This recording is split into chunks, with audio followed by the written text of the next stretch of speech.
compliment of the season. Welcome to the first edition of Journalist Hangout. I'll say Merry Christmas, Happy Boxing Day. On our show today, I'd like to thank you all for watching the show throughout the year 2016.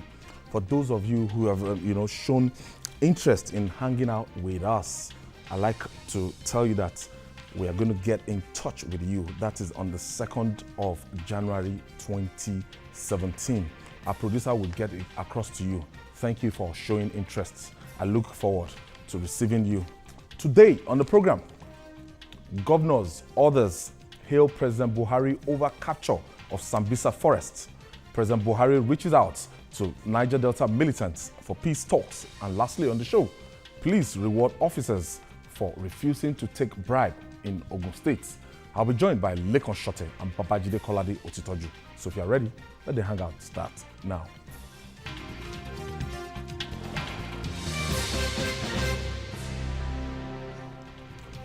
Perhaps the greatest news that broke on Friday was that Boko Haram's stronghold had fallen into the hands of gallant Nigerian soldiers. President Muhammadu Buhari was happy to share the news. He said that the last bases of Sambisa forest had been reclaimed and that the terrorists are now on the run. He charged the Nigerian military to intensify efforts to locate and free the remaining Chibok girls still in captivity. This was the cherry news and Nigerians should be proud of this. Governors and other Nigerians have been congratulating Mr. President and his team, but critics say this is another Christmas hoax. In 2015, President Buhari and the Nigerian army claimed that Boko Haram had been technically defeated and that they could no longer launch military-style attacks or hold territory in northeast. A few months after, the group started taking the fight to our military bases and killing gallant officers. Is the war truly over, or is this another blip? I like to put it on record here before we start the show today because of the misrepresentation or misconception that some people might be having about this military campaign in northeastern part of Nigeria. First of all, we are patriots, and at any given time, we are standing with the Nigerian government in this fight against these terrorists. We can never, as a military, as a sign of patriotism, take side with the terrorists. But it's our responsibility to be as objective as possible. And when the military, when they're going well, as they did well, as they've done well in Sambisa forest, we like to commend them. And when the military, if they are moving out of track, it's our responsibility as members of First Estate of the Realm, this First Estate of the Realm, to always hold them accountable. Babajide, let's look at these achievements. We've been talking about this Sambisa forest, and I think the last bus stop in Sambisa forest, the military, they can say they've taken charge of this forest. And how did you receive this news? Yes, I actually expected this. On November 7 this year, I said on this program that the best time to move into the Sambisa forest and deal a decisive blow to Boko Haram was now. And I analyzed that given the terrain, that it would be dangerous for us to wait until the rain set in before we move into Sambisa and deal a decisive blow on the terrorists. I said it on November 7. Which we will be able to show that video one day. And I challenged the Nigerian army, go into Sambisa, you can do it. I said it on this program, that you can do it. Your heavy equipment, the minesweepers, you can only use them effectively during the dry season. Because if you try to use them during the wet season, they will be stuck because of the marshy nature of Sambisa forest, the nature of the soil. I've been to Sambisa forest. I took pictures. I risked my life so that I can have information that can be useful to everyone, including the soldiers themselves. In the last few weeks, I've been to Borno State and Yobe State. I've been to some of the most dangerous areas in that theater of war. I've been to Konduga without So military. we're not just talking theories. Huh? Yes, without military escort. And as I said last Friday, I almost got arrested because at the last checkpoint, just before Dalori, the soldier at the checkpoint asked me, "Did you take permission from the commander before going to Konduga?" So my colleague who was beside me had to tell him a story, and then we were allowed to proceed. So as journalists, sometimes in seeking information, we put our lives on the line. In taking a photograph just with Sambisa forest behind me in Gujuba local government of Yobe State, I took a risk. But how do I get information without taking risk? That means we will just come here and be talking about things that we really do not know. I've seen soldiers at close quarters. I've spoken with soldiers, including commanders. I've spoken with the people on ground. I think you've even spoken with the Chief of Army Staff. I went to the Chief of Army Staff's house. I have pictures that I took with him in his house. I do not have anything against them. It's the success of this campaign that is paramount in my mind. And I don't think it is right for people to think that, oh, maybe Babajide hates the military. No. When some people, for political reasons, turned against the Nigerian army during the Jonathan era, some of us stood by our soldiers. That's the photograph in Sambisa That's Forest. Sambisa Forest, you know, from through Gujuba village. So the point that I'm making is, I challenged the Nigerian army to go into Sambisa Forest, that this is the right time. Because if we miss the opportunity of this dry season and the rain setting, we will be stuck. It has happened before. It had happened before, so I didn't want that to happen again. So if anyone is happy with the success that we have recorded, it has to be me. Because I challenge the Nigerian soldiers to get into that place. The story has always been that they are not holding any territory in Nigeria. And I asked the question, if they are not holding any territory in Nigeria, is Sambisa Forest not part of Nigeria? And I challenge them, go there and kick their asses. They have done exactly that. In fact, Boko Haram ran away. They took to their heels. And Nigerian soldiers, a lot of them that I communicate with regularly, said they are not happy that Boko Haram ran away before they got to Camp Zero. They ran justice. Away. Yes, they wanted to deal with them. Because without dealing with them, killing them, chances are that they will bounce back. It happened just before the election. Strategize. Yes. It's the nature of the terrorists that to switch tactics, and then you see that they are still harassing us. So our soldiers wanted to deal a decisive blow with them, and their greatest regret, the officers on the front line, their greatest regret was that these guys had escaped. Because if they had not escaped, maybe by now we would have been talking about Shekau being killed or being captured so that he can face trial for the lives of innocent Nigerians that he has wasted. So, but then, the battle is still on. I like what the defense spokesman, Rabi Abubakar, I like what he said, that look, this is an ongoing campaign. Nobody should think that this war has ended. The campaign is on. As long as we still haven't rescued the remaining Chibok guests, we must find them wherever they are. They could still be somewhere in the Sambisa forest. I don't believe that we have seen every part of the Sambisa forest.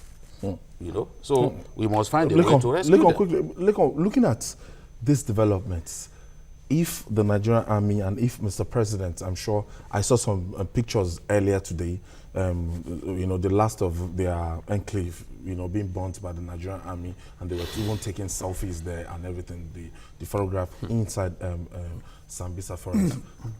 This has been a dreaded forest that, you know, it's been difficult to actually uproot these elements. But how will you react to these developments? Well, I have two reactions to this. First, I'm very happy about the news.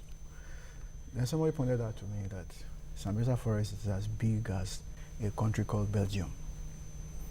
So the question is, how do you maintain hold, command and control of that vast make sure they don't fall back. territory that has borders with Cameroon?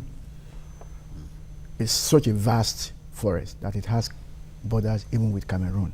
So how do you hold and ensure that they don't come back. It's okay, it's good that we have gotten to Camp Zero, but just as Julie has observed, it would have been nicer to have picked some of the leadership of that group. And then, was it over the weekend, which is my fear, which is what I was thinking, and then unfortunately I'm not happy that my fear was confirmed. That I think it was yesterday that there was a bomb, this suicide bombers. Today, I think today. Was it today? Yes, sir. So they picked them up. Immediately. Thank God they picked them up, and they were asking them to remove the thing, but the thing went off while they were trying to. So that may now be the next track tactic. And then don't forget that I think over the weekend I had heard that some people were picked up in Korodu, some terrorists were picked up in Korodu. Again, will they now change tactics and start coming to cities like Lagos, like Ibadan, like Port Harcourt, like back to Abuja, what they did at Yanya and the rest of them. So that's my only thing. All right, let me quickly take this Okay, breather. cool. When we come back, we'll talk more. There's still journalist hangout on television, Continental.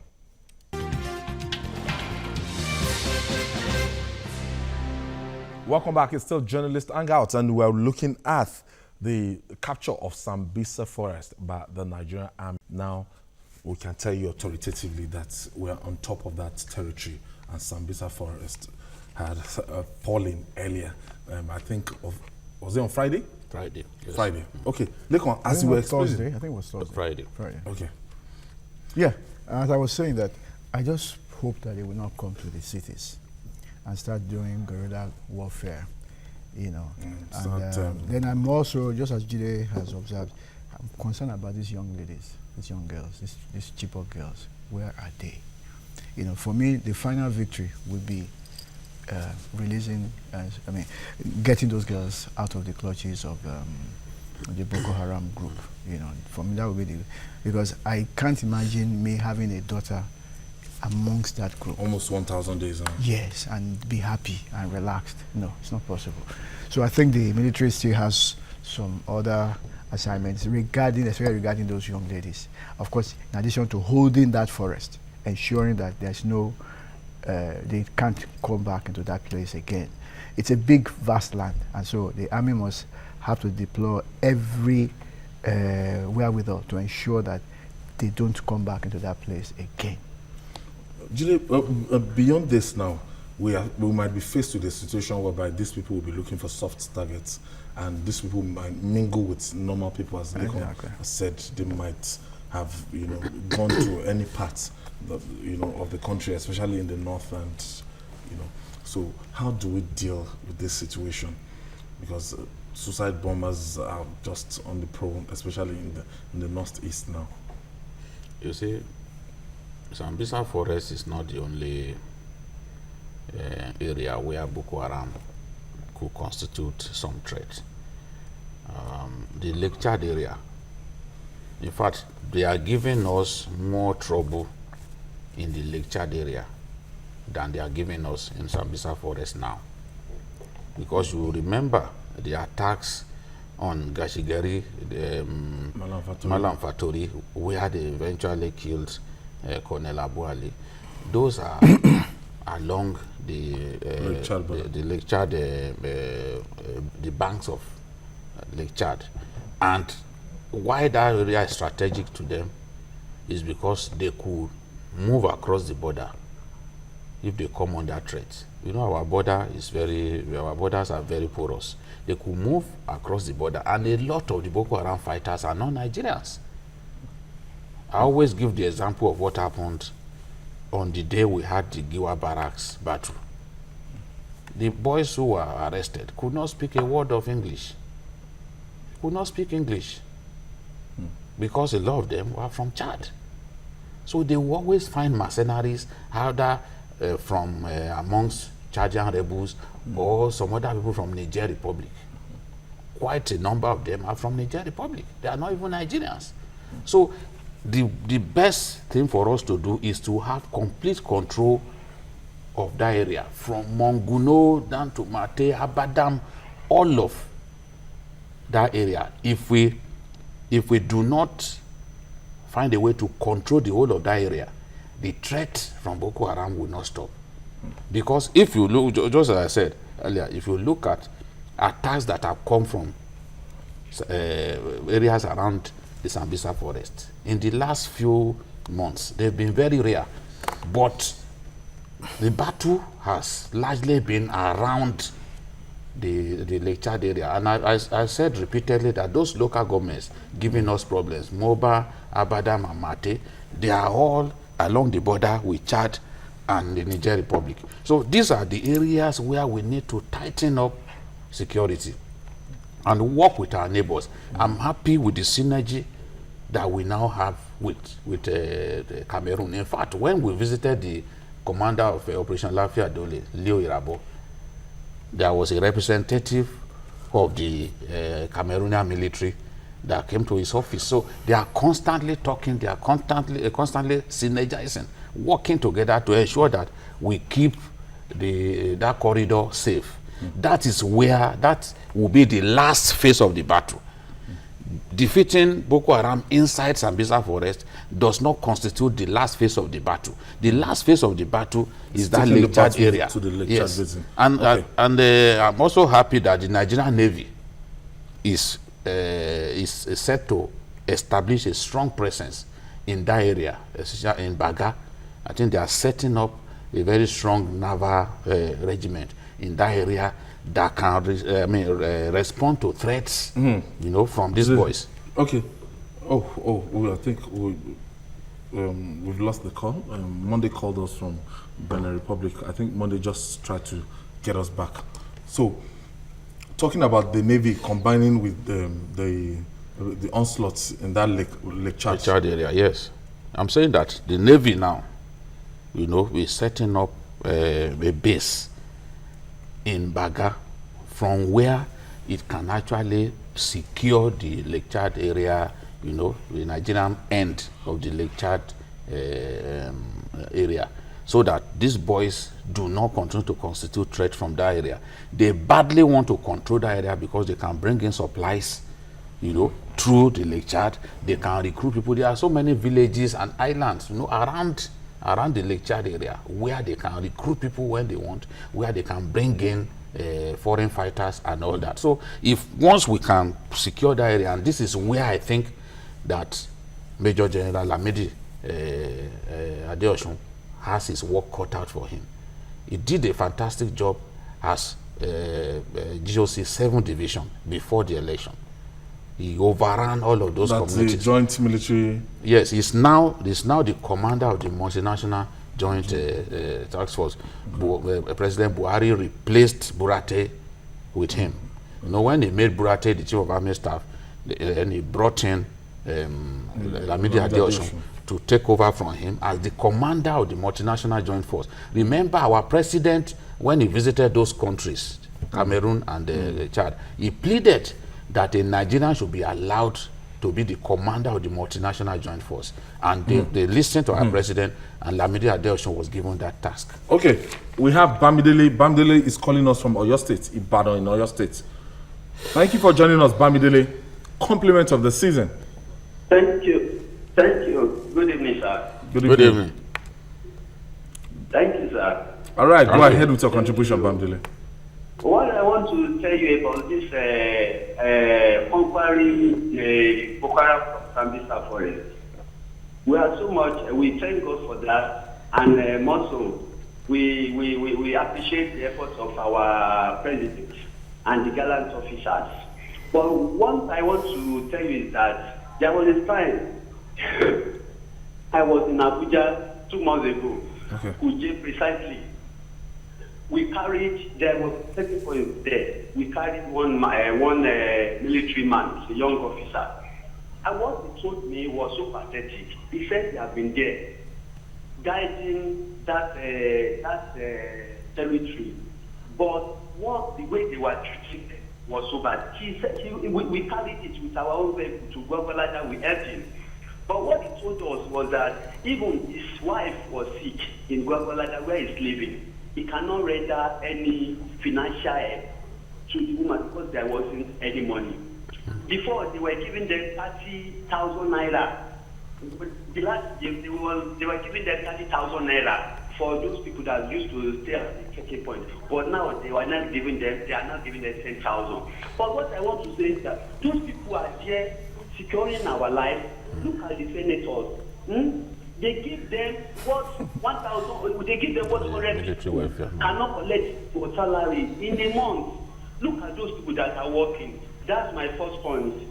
The second point is that don't let us conclude that we've conquered Boko Haram because of that Sambisa. Those people, they are wiser than some of the people that not. Let me say that not, because they know that some people have focused that Sambisa that there is something there, but what of the other countries? Look at the one that's happening in Medical, I think yesterday. Thank you, Dele. Thank you, Dele. I think, Lekon, it still boils down to what we've been talking about. That yes, we might be making exploits. Yes, we might be taking territories. But the bottom line is that those guys at the theater of war, just right inside the, this area, front line, they are not, they're not getting the best of treatment from the military authority. Okay. Well, let me quickly say that I'm aware of the economic situation that this country is facing financially. But having said that, the men who fight on behalf of the rest of us deserve to be encouraged in every way. Now, a very good way to discourage them is not to give them their rights. It's not to look after their welfare. It's not to look after their families. It's that when somebody dies, nobody thinks of immediately, very quickly sending the compensation to his family. Do you understand? This is very, very key, very, very important. And if we lose focus of that, we might just, there's this story, for want of a nail, the shoe was lost. For want of a shoe, the horse was lost. For want of a horse, the rider was lost. For want of a rider, the battle was lost, and all for the want of a horseshoe nail. So if we don't pay attention to the welfare of these gentlemen, I just pray we don't. There'll be a multiple effect. Yes, sir. Yeah. We can't say because people are accusing us of, not being, patriotic or whatever they want to say. We can't continue to see this thing and we won't talk about it. Yes. The truth is that soldiers, especially the junior officers, from captain downwards, because these are the people who really go to the front line and get involved in the thick of the action. They deserve much more than they are getting. Do you know that as we speak, there are still some Nigerian soldiers earning 30,000, 40,000 a month? So is that money you want that person to go and lay down his life for you? So we must tell ourselves the truth, and supplies must get to them at the war front as quickly as possible, which was the point that we were making the last time. So if we want to deal a decisive blow on the enemy, we have to improve our response time. Improve on our response time. When the troops ask for something at the war front, we must get it across to them quickly, because delay can actually endanger the lives of these troops. When journalist Hangout returns, President Buhari reaches out to Niger Delta militants again, calls for dialogue. What happened to similar calls he had made earlier? Details after this break. We'll be right back.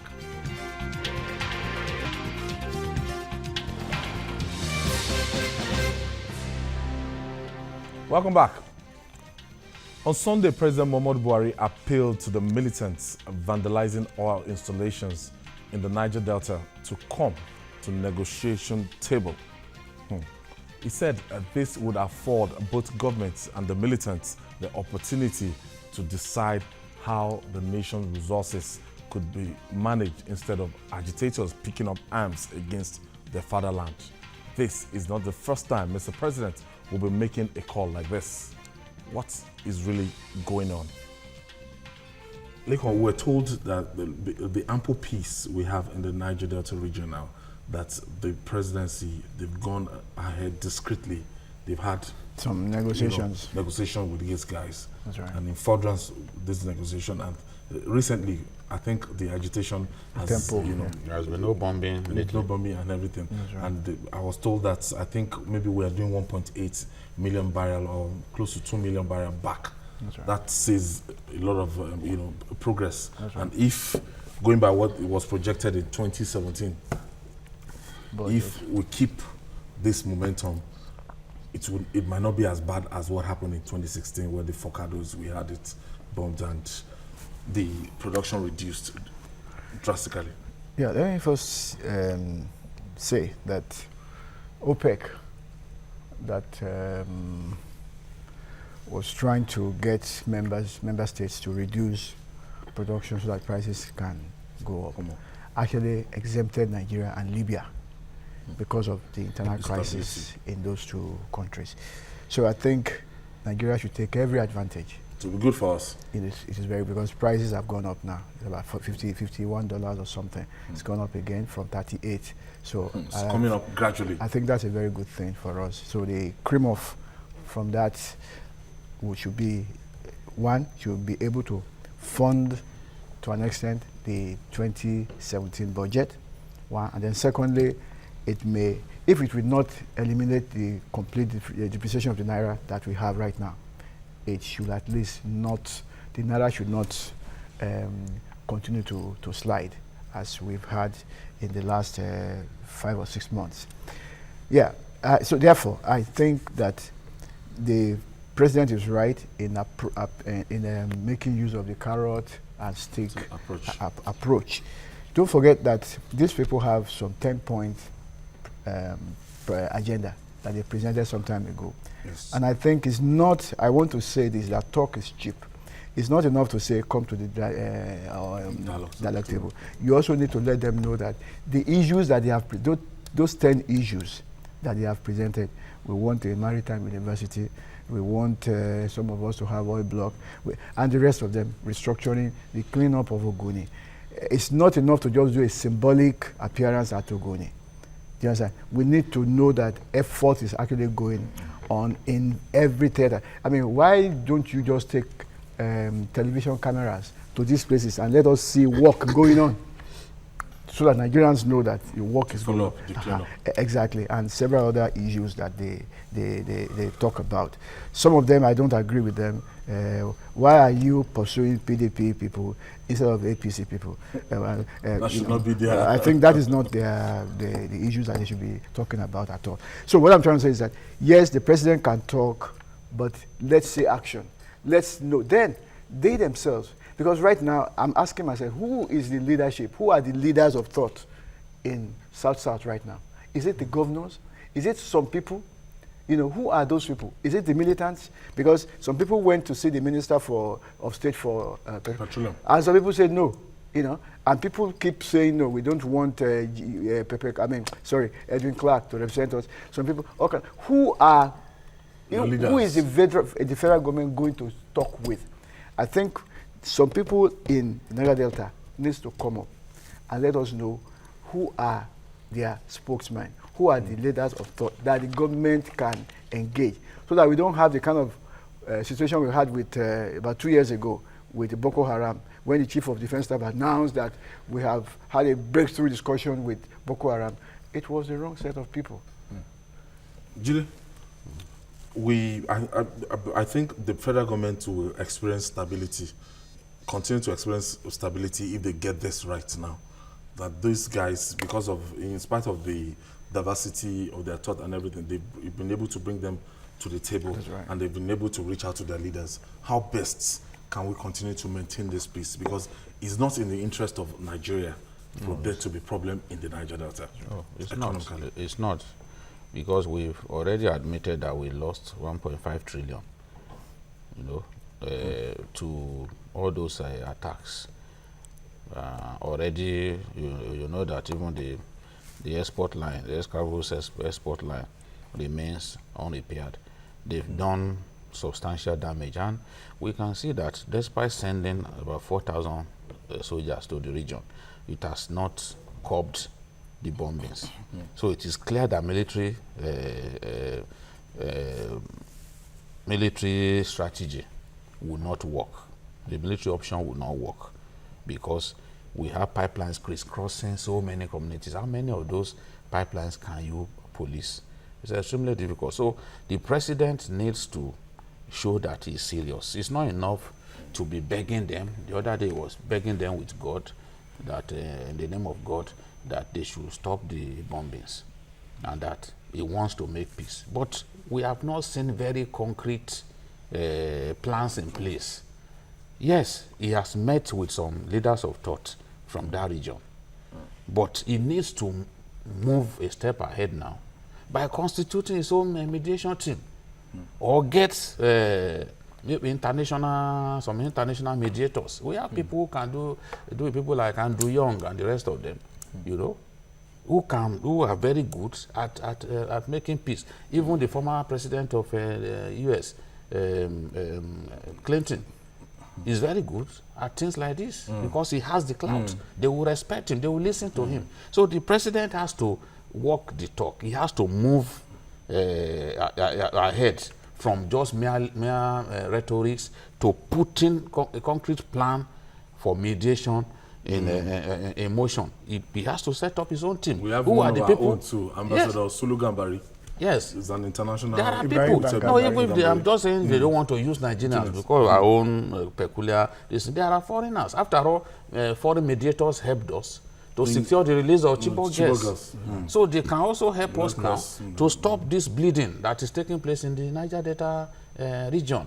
So let the president lead the way by setting up his own mediation team. Let us see the team from the side of the federal government. And I'm telling you, when people say, oh, these people, how many militancy groups are they going to meet with? That there are so many of them, this and that. I remind them that during the President Yaradua's time, there were so many disparate groups, you know, agitating in the Niger Delta region. But the moment the government showed seriousness to negotiate, they all came together and we had the amnesty program, which helped us to improve our oil output. So that has to happen again. But for now, the president has just been talking. We are not seeing concrete signs. I agree that behind the scene, they've been negotiating, they've been talking. And every time they meet with some of the representatives of those people, you see the sign that the boys want to make peace because they stopped bombing for some time. So this is the opportunity now for us to constitute that team and not waste any time about it.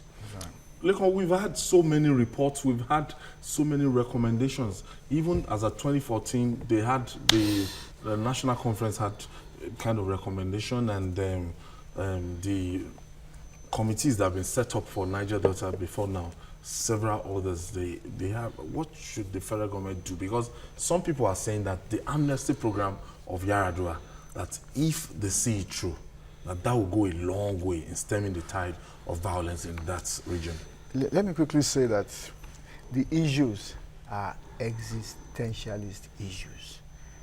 They are issues of survival at the end of the day. Yes, some people are playing politics, but at the end of the day, it is the issue of survival.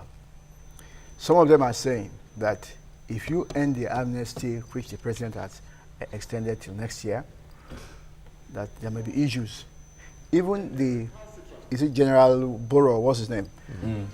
Who is this president's advisor on this? You know, he has found an indirect way of saying that this thing must not just end like that. That a lot of people still depend on this, what you give them. The amnesty program. Yeah, you know.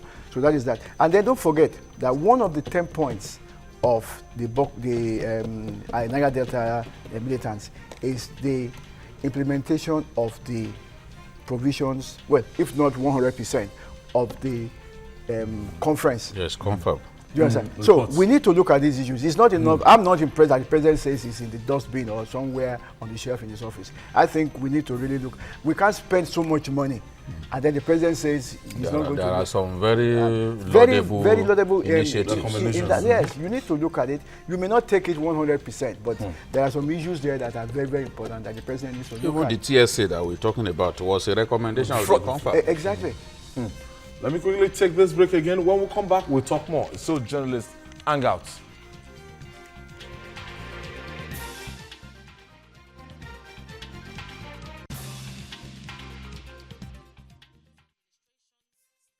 On maritime crime and other forms.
Judy, I think we have to take our last take on this Niger Delta issue and the best way to resolve the lingering agitation in that region.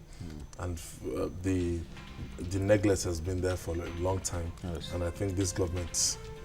I think that for a government that is determined to change so many things about Nigeria, I think one of the things that the government needs to change is even the outlook of the Niger Delta. The Niger Delta people share a heritage of neglect, of deprivation, of degradation of the environment. I think that this government has to do something differently. The promises were made to them by past governments that were not fulfilled.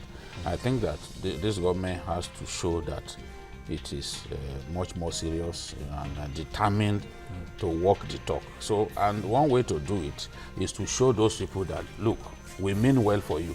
You may not have voted for the president, but the entire country is the constituency of the president. It's the president of the Nigeria. president is determined to improve your living conditions. And one way to do that is to show that, yes, we want to negotiate, we want peace, and we want the violation of our oil assets to stop. It has to stop because they are bleeding Nigeria. We need all the money that we can find. You can imagine if the 1.5 trillion that we lost this year alone to vandalism of pipelines, you can imagine if we were able to insert it into the budget. It will make a big difference. Fashola will be able to find sufficient money to fix the roads. All right. We have to move on now.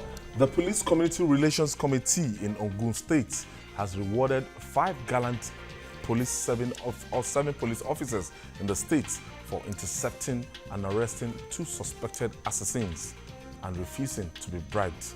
This came a few weeks after a policeman in Bayelsa State killed his colleague over 20,000 naira bribe. But what does this say about the Nigerian police, that in spite of it all, in spite of, you know, everything that's the testimony that people have been giving about them, we still have some very good people. Let me just give you an insight to what happened in Ogun State. In what looks like an exceptional case in the conduct of men of the Nigerian police force, especially those in the lower ranks, a team of policemen under the Ogun State Command rejected an offer of 50,000 naira from some men who were heading to the eastern part of the country from Lagos.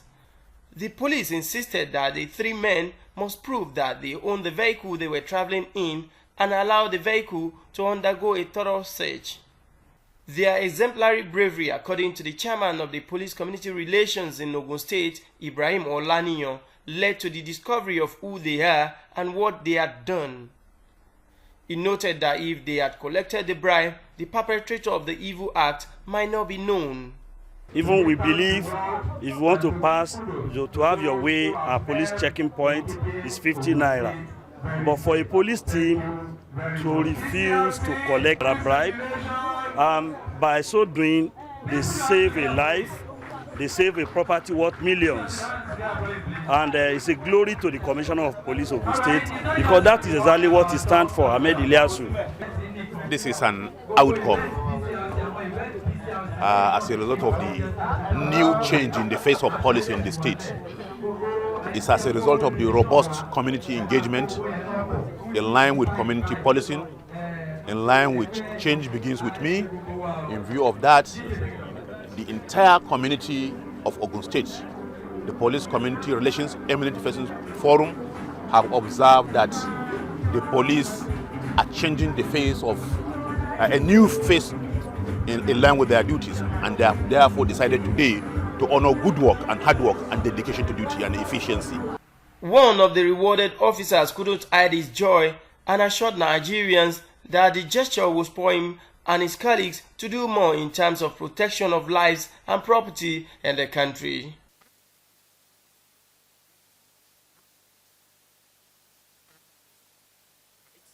So my corporal, my sergeant called me, say, Oga, no, these people, it seems they are armed robber. I say, wait, let us look into the issue critically, because we contravened the vehicle around 7:30 a.m. That was October 2016.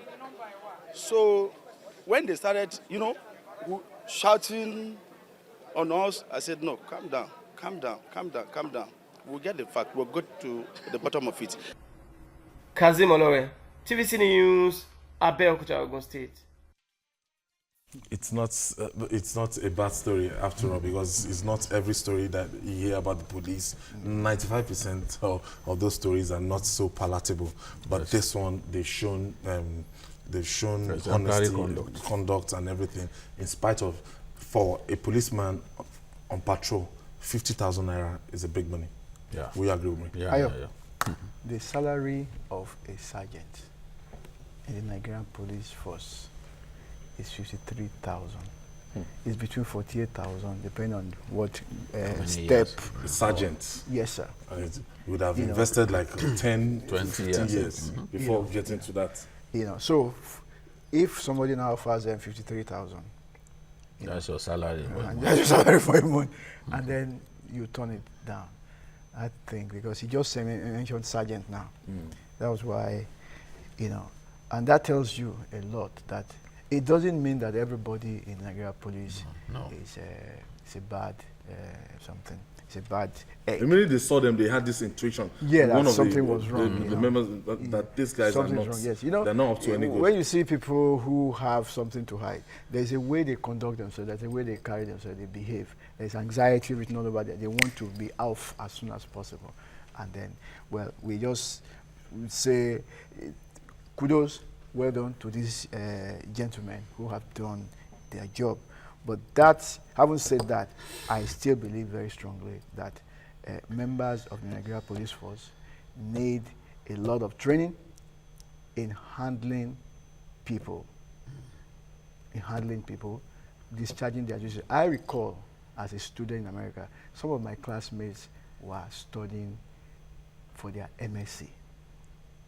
So I'm trying to say that a lot of our policemen, even the way they discuss, you see that they lack logic. They just get to a traffic situation.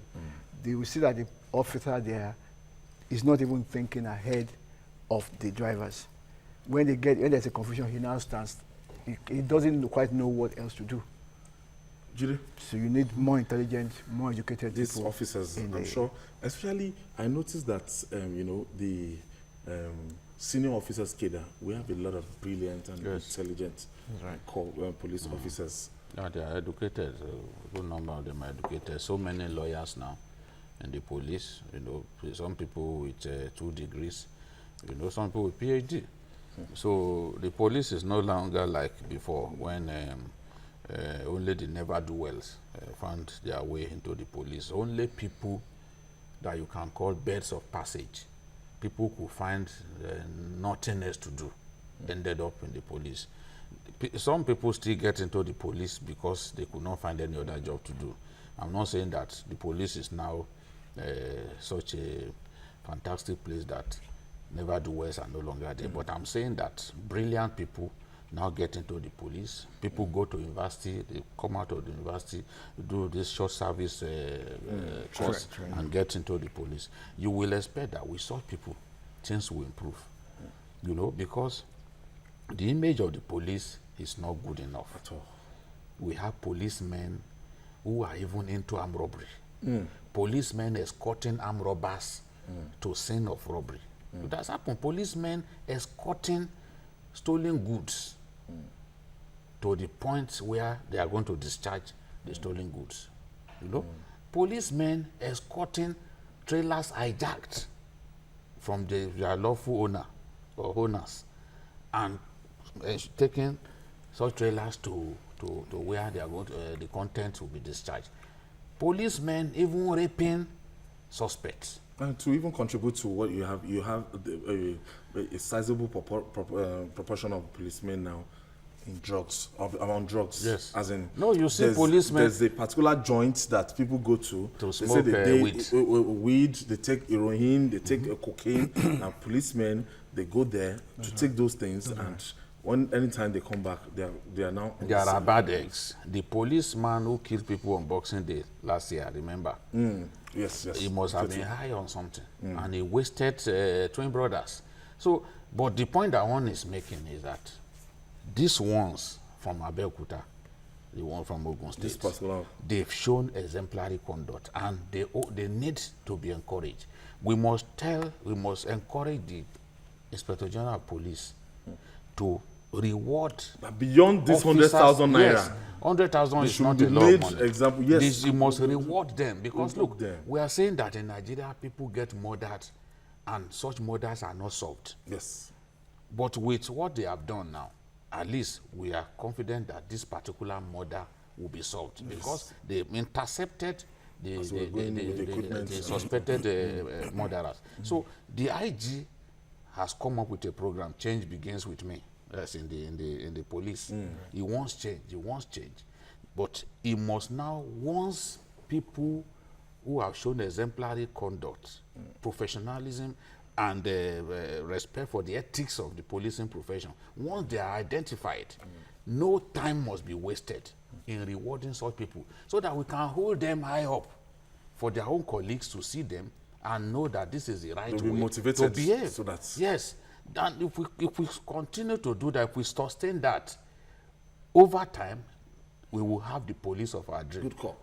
We will have the police of our dream. For now, we cannot say that we have a police of our dream. In terms of welfare. It will even be worse if gentlemen have done what they have done and nobody recognized it. They will turn.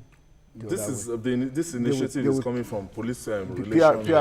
PCRC, yes, that's right. But whatever. I think the IG should take it up. Yes, they need to. I would have thought somewhere like this. Promoting them. Not just promoting them, take them to some courses and then push them up.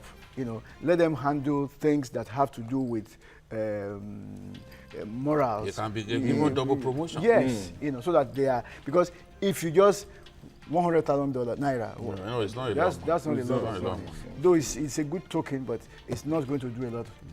You can't pay some people's school fees. Those even some girls in the tertiary institutions who spend much more than that buying a phone. Yeah. By the time they start buying their You know iPads. those Those girls. phones, yeah, those are 150, 200,000. So there's need The aristos who to buy their phones. recognize them. There's need to promote them. I would have thought that they should even deserve some kind of training.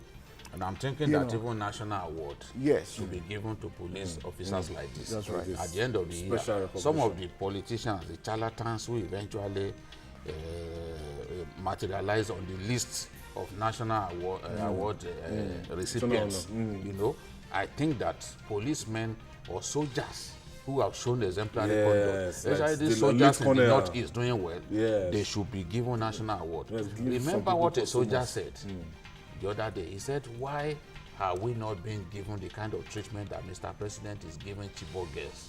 Because when Chibok girl is rescued, they take her before Mr. President. They are given, Red carpet treatment. yes. So one soldier said, why are we not given that kind of treatment? That's right. And you cannot say that the Nigerian soldier who lays down his life so that you and I can be free is not of greater value than maybe a Chibok girl.